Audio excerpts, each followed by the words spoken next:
Hello and welcome to Better Together Tuesdays. I'm your host, Joel Barrett, a business development consultant at the Missouri Small Business Development Center. And together we're going to make business simple, even in complex times like these. This webinar series is in response to the many questions that we've been getting from our clients here at the center, some of which revolve around COVID-19 and all of the changes that have taken place, and then some of which are just questions that we receive on a regular basis. We're using this webinar to create a library of information that will be on our YouTube channel and allow people to find answers to their questions or find direction where to go to find the answers for those questions. When this COVID-19 thing first started, we were talking about how to get information best to our clients. And Carmen, our center director, shared a quote with me by Shelley Seifert from First Bank in St. Louis, who said, "Surviving and thriving in a crisis is rarely a solo event." And that led to, I think Rebecca came up with the term Better Together Tuesdays. So let's do this thing together and we'll get through it a lot easier. We're going to be dividing this into three unequal segments. The first part is focused, where we'll be talking about the main questions that we get. Then we'll talk about innovating, how to move forward and do things differently. And the last section will be engaged, where we'll share resources and tell people where they can learn more information. So we're going to get started. Thank you to all of my guests for being here today. I want to welcome Jeff Samborski. He's the County Engagement Specialist in Community Economic Development with MU Extension in Platte County. Thank you for joining us today, Jeff. Thanks for having me. And then Craig Scranton, he's the principal at BNIM Architects. He works on a variety of projects, including office buildings, tenant improvements, housing, and retail. Craig, thank you for joining us today. Glad to be here. Then Kerry Taylor, he's with Crossroads Retail Group, and he's the Director of Restaurant Services. And Kerry, I think I saw an article where you were mentioning, which is what led me to contact you at the last minute. So thank you for joining us. I really appreciate it. I really appreciate you asking me. It's fun. And then Rebecca, my good friend and colleague, Rebecca Google. She is a business and program development consultant here at the Missouri SBDC. And we do a lot of things together, and it's always a joy to have you on something that I'm doing, Rebecca. I'm glad to be here together with you on a Tuesday. That's right. So today we're going to be talking about evaluating and reevaluating the physical space needs of your business. Some of that is a result of COVID-19 because we've had numerous businesses who have realized through this process of people working from home and limitations on how many people can be in a space, we've had businesses begin to realize maybe I don't need as much space as I thought I did. We have also had the thought of maybe I actually need more space now. To some is maybe I just need to reconfigure my space, or maybe there's a multi-use purpose of it. So a lot of thoughts about space and what to do. And I think that maybe it's pointed out that sometimes we've not really thought through a lot of those questions from the start. So that's what I want to do today, is discuss what does it mean in light of current events, as well as just in general for a business owner, a small business owner, when they're getting ready to sign a lease, what are some of the things they need to be thinking about? So I'm going to start first by just asking, maybe in just a sentence or something, if let's start with Kerry. You're working in the restaurant world. Have you heard some of these kinds of thoughts, complaints, ideas? Yeah, it's so interesting. It was the same way on both sides. Some people look for space, some people look for space. Weird noise going on? We're getting a weird sound from you. I can hear you, but it's a little morphed. Go ahead and work on that. Craig, while he's working on that, are you running into these kinds of things with your clients? Yeah, I think a lot of people are trying to think about how much space they need, and if they're building new space, what should they be planning for? It's kind of really, in my mind, it really depends on the client or the tenant that we're talking to and what they do with their facilities. As architects, for example, we're very collaborative, and we really do want to get together as a group. So that would drive us to think about, yes, we still want some space to get together, to collaborate, to do things together, which is going to take more space, actually, than less space for that activity. So, Rebecca, that just coming from our own personal experience, SBDC, the need for less or maybe more space.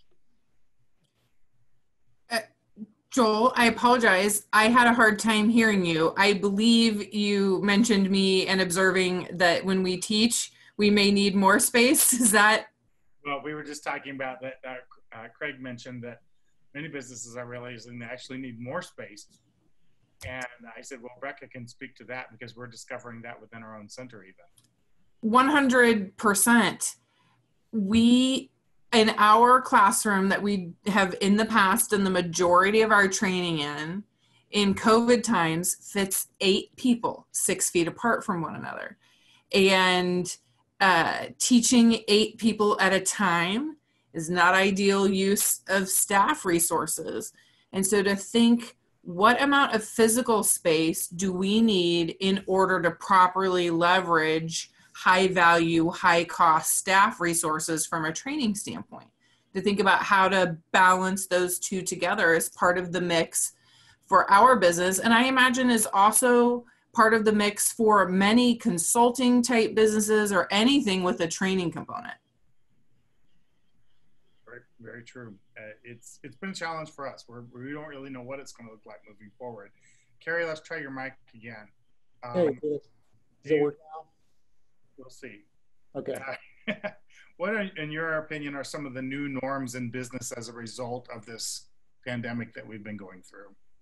Right. Well, I think that you're going to see a lot of the social distancing measures stay in effect in the restaurant business.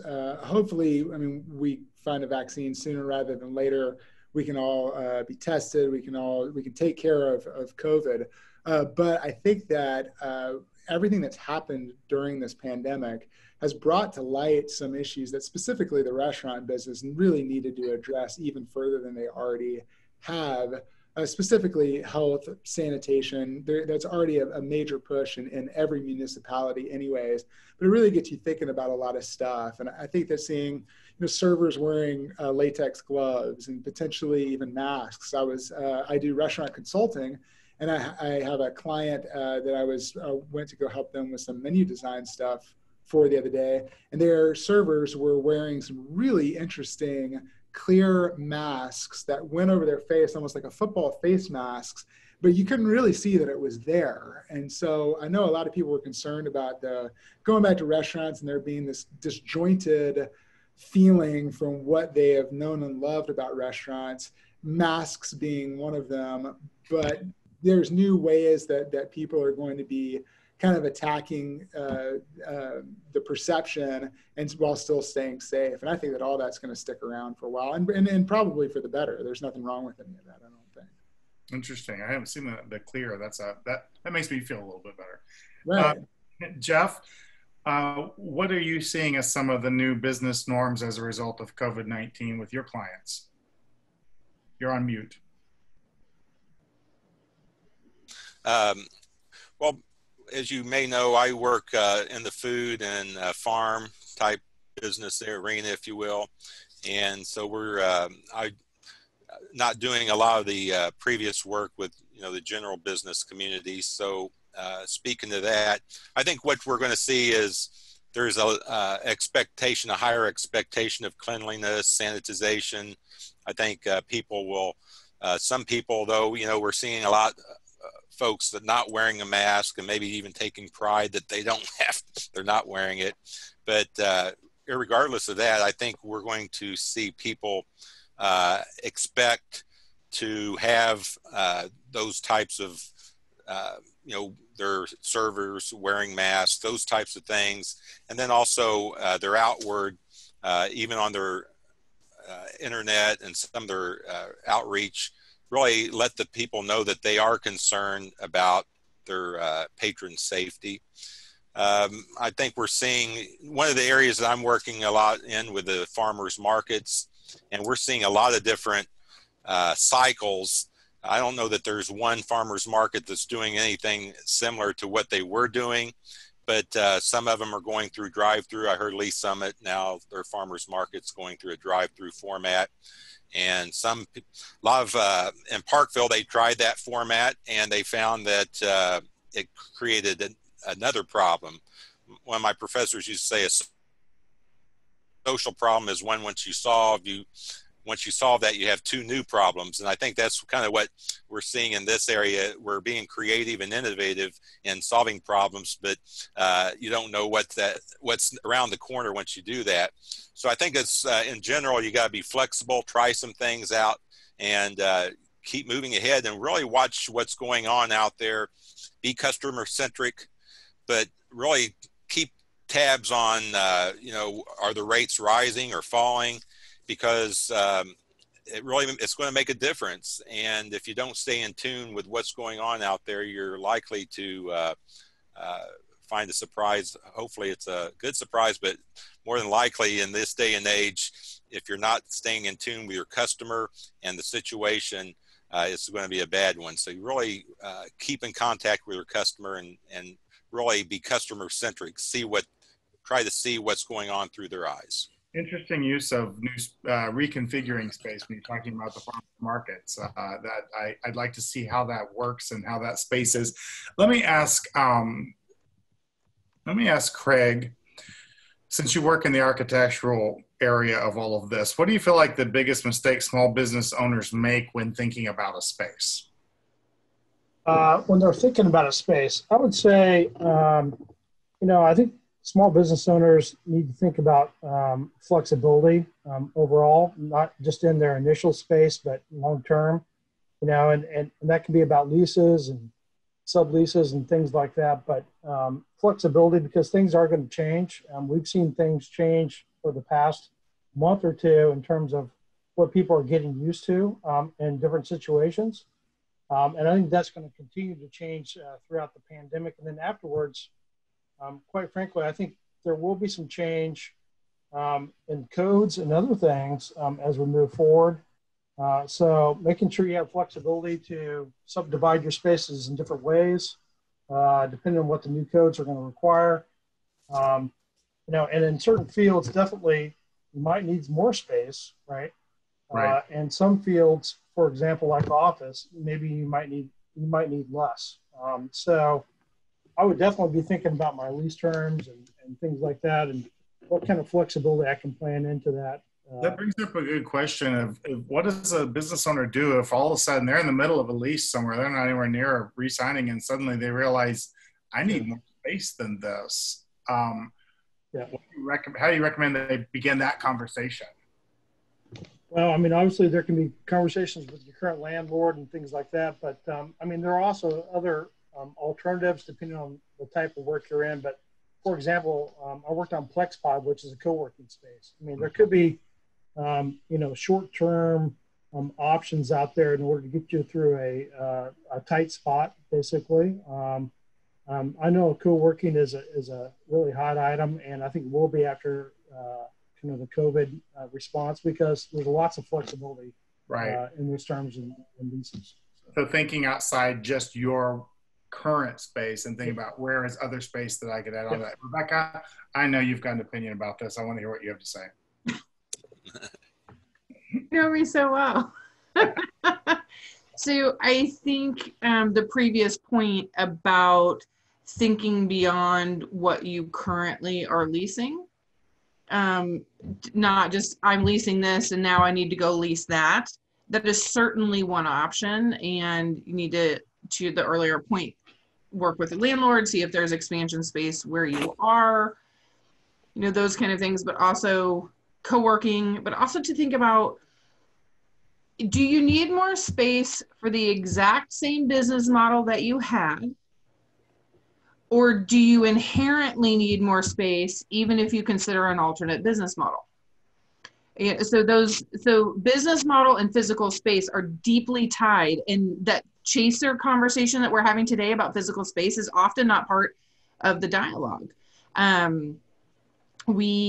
Actually, I have a client who's interested in participating in a ghost kitchen setup, and we have a guest who knows a lot about that with us. So I'll let him jump in and talk more about that. But to really think about, I was a food truck, and my customer, Jeff Zamborski mentioned being customer centric. My customers got frustrated trying to find us every day where we were going to be. And to be more customer centric, we're going to have a static place, but carry out is all they want. And so then we're going to really think in those terms. Another client who is in the manufacturing space and didn't like the building he was renting, in part because of the changing nature of the neighborhood. It had been very industrial, and the neighborhood is becoming a little more hip and trendy place to have some food. And so what was a good place to get in and out of as a manufacturer has become a really hard place to park. And so during COVID, was shopping for buildings, which, let me just tell you, what a good time to shop for a building when everybody thought the world was ending. So plus on finding deals. But one of the things this particular client had to consider was what had previously been manufacturing space versus office space. For norms to keep people far enough apart so that everybody feels safe, the office space needed to grow like this, and the manufacturing space needed to grow and expand as well. So thankfully didn't get so far down the path that couldn't make some adjustments in considering what size of building to grow. And not only as their business grows, but to just have enough space so that not everybody's sitting on top of each other. Here's an opinion for you. Cubicles, thumbs down. That was like the idea of the 80s and 90s. And let me just tell you, I'm not looking to get into a cubicle next to some other stranger. And I don't think I'm alone in that. And I think that one's probably a norm that's changing for good. Yeah. Thanks for that, Rebecca. That's a great story. All of those different moving pieces. I have a client as well that just rented a retail space for their particular business, which is in the photography world, and is now realizing they need to rent that space out to other people because they can't occupy it to the extent that they need to and they've just learned a lot from this. And so they're looking at, well, how else can I use that space? Carrie, Rebecca mentioned the ghost kitchen. Can you very briefly tell us what that is, and then maybe how that relates to other business owners that may or may not be in the food industry? Sure. Simply put, a ghost kitchen is just a satellite kitchen that almost always caters to strictly third-party delivery services. Okay. As we've seen the rise of the third-party delivery services, i.e. DoorDash, Grubhub, Uber Eats, and we find ourselves in a world that's more fast-paced. I mean, it hasn't been as fast-paced for the last few months, but especially in big cities, Austin, Chicago, New York, San Francisco, LA, the desire to eat out was so great, and the need to have that convenience was so great that these third-party delivery systems were created. And then some people got extremely creative and thought that, well, maybe my restaurant will only exist virtually. There's no seating, there's no servers, there's no any of that, and I only live on people's Android or on their iPhone. And they really came about by people saying that when they search for food to be delivered, they usually searched by what they wanted to eat. They wanted a salad, they wanted wings, they wanted Thai food.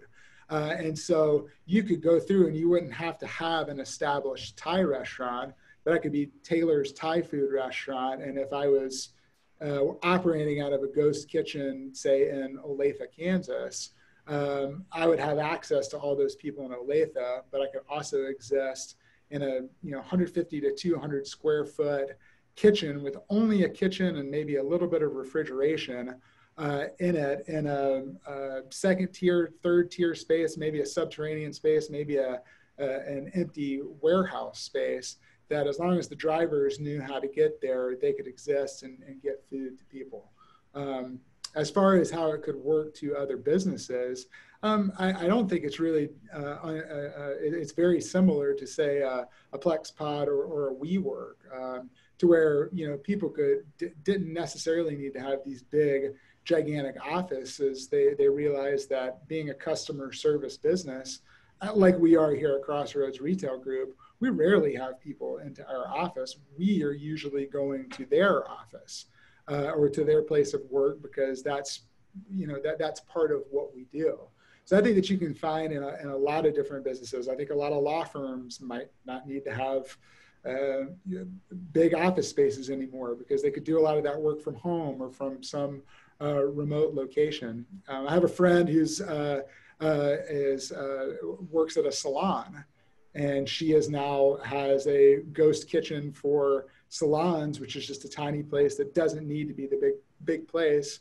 She has her clients, and if they know where to find her, she can go and offer her services for less money because she doesn't have the occupancy cost that she would sharing a salon space. I feel like we're going to start hearing this term ghost attached to a lot of other business terms now.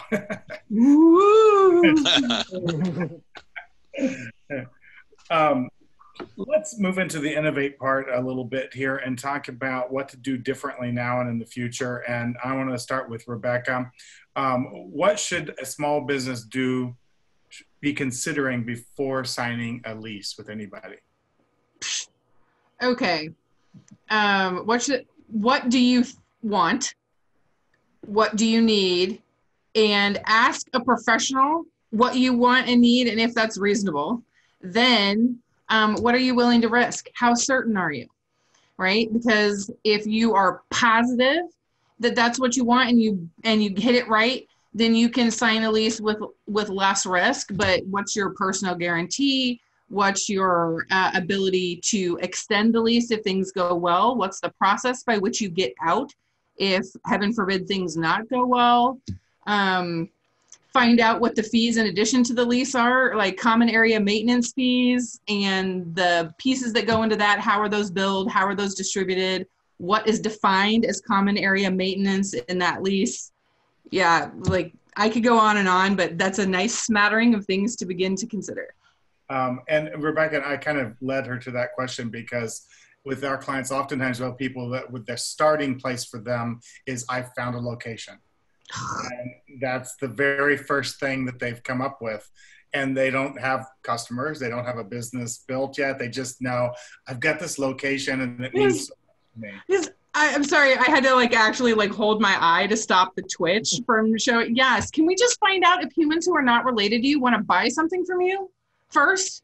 Could that just be step one? And then find out if it's 2 people who aren't related to you or 20 or 200. Who buys the thing and how do they want to buy it? And another thing, God bless you, Joel. If you're a client of the Small Business Development Center, and especially if you're a client of mine, you are not allowed to sign a lease until we have talked, because third-party validation in this way is expensive and lengthy. And there are better ways to validate your idea than to sign your name to maybe 5 years of X amount per month, no matter what you do next. And so we can find better, similarly emotionally satisfying and less financially risky ways to validate your business. So I have a question for Craig. If someone is thinking about space right now, do you have resources, a checklist, so to speak, to help you figure out what should I be looking for before I bite the bullet and build something or lease something? Well, sure. I think Rebecca talked about some of it. First, I'd start with your program or really your business model. What is it that you're really trying to achieve? Understanding, who you're going to serve, et cetera. That's what we do when we start our designs is create a program. It starts with the business model typically. The one thing I was going to add on kind of to Rebecca's thought actually is if I was a small business right now, I'd find another business that I could maybe lease some space internally from. I know, for example, like we have a small space that we are looking for a small tenant to cohabitate, less risk, give yourself some time to get on your feet, more creative, and find somebody who might actually help you during that process. I think there are a lot of creative things right now that people are willing to do because of COVID, and they're seeing those opportunities. But yeah, from the program standpoint, start with your business plan, understand what your needs are. If you need an architect or designer or whatever, but that's where we start as a profession. Is at that level. And is there like a checklist that you might even have if someone contacted you and say, sure, something to just help me think through this. Yeah, exactly. Yeah, let's talk about number of people, amount of square footage per person, if it's a kitchen, whatever it is, school, you know.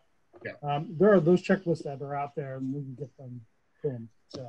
And Carrie, you deal with people looking for spaces all the time, I assume. And so what do you feel, what's the kind of one piece of advice you'd give to somebody coming in and saying, oh, I just want to be in the crossroads for my business? Right. Well, we encourage people to look at all kinds of spaces and think about exactly who's going to, I believe to Rebecca's point, think about really who's going to be coming there. I mean, the Crossroads is great. It's an amazing area, but a lot of those places don't have parking. If there's one thing that we've learned about Kansas City and restaurants is that it's still a pretty parking sensitive town from all the way out south to downtown. So we want people to think about exactly how their customers are going to get there, how they're going to interact with that space, because it's just terribly important. Do you see any businesses doing some creative things with like subletting or multi-use of their existing space?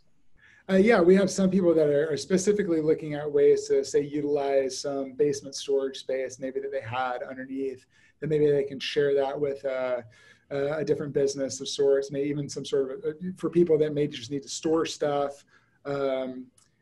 There's a lot of people that are using their kitchens as well to, just to your point, bringing other people in, or excuse me, to Craig's point, to cohabitate. A lot of my colleagues in Chicago are doing just that. They might have, due to the extended restrictions that they have in Chicago, they're allowed to come in and create almost these like delivery and meal kit businesses, to where people can do their delivery business, but that's not eating up all of their kitchen. There's certainly nothing going on in their dining room.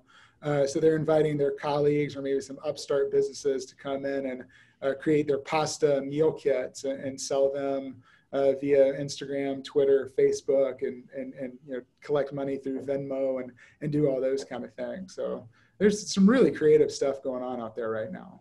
You know, I've seen people that have struggled with their own internet connection, and at their house, it's just not strong enough. Maybe it can't be. And so I'm thinking, what a great use of something that maybe is, you have some extra space where somebody could just come and use the internet, so they have that stronger. Right. So yeah. I'd like to see that. I want to thank everybody for being here today. Let me share a little screen share so that you can see the people that we have on this call today. Jeff Samborski. And Jeff, in one sentence, why would people contact you? Tell me that so people can understand who they should connect with. Well, chances are I'll be connecting them to you. Whoops. Mm-hmm. I would be, I refer a lot of the business consulting to our SBTC team. And so what I normally do would be a connector and also look at some of the macro policy type things. I have been in city government for 25 years, worked with a lot of probably thousands of businesses. So on the regulatory side, a lot of times can give some guidance on how to navigate the bureaucracy and some of those regulations. All right. There's probably going to be more of those coming out of this, I would assume. Definitely. And then Carrie with Crossroads Retail Group, people contact you for? Restaurant knowledge and expertise. I was a former restaurateur, owner, operator for over 15 years in Chicago and Kansas City. I've had a few wonderful successes and a couple awful failures.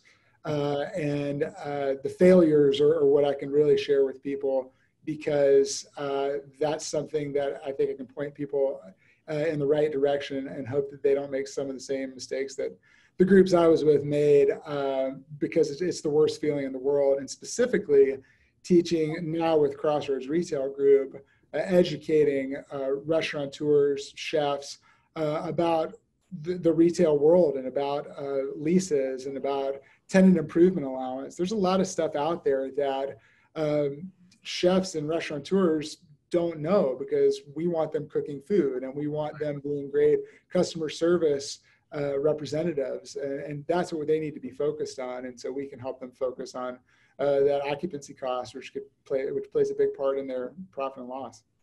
Rebecca and I may be calling on you because we love a good failure story. I've got 2 of those. Luckily, I got 3 or 4 really good success stories too. We try to include some of those in our classes. Exactly. It's all about balance. There's a lot of humility in the business world too, and you need to have that as well. So, Carrie, people should contact you when they need what? I mean, Craig. Craig. Yeah. So obviously we're a design and architecture firm in Kansas City. In office, retail, housing, et cetera. They should contact us also if they're interested in. We have a series of PowerPoints about what to do with your office space during COVID and implementation items to be included in your plan. Also, schools. I think schools are a big challenge. So we've been talking to a lot of them about that as well. So. Thank you. And Rebecca, final closing words about the SBDC. Well, we exist to help people start and grow businesses.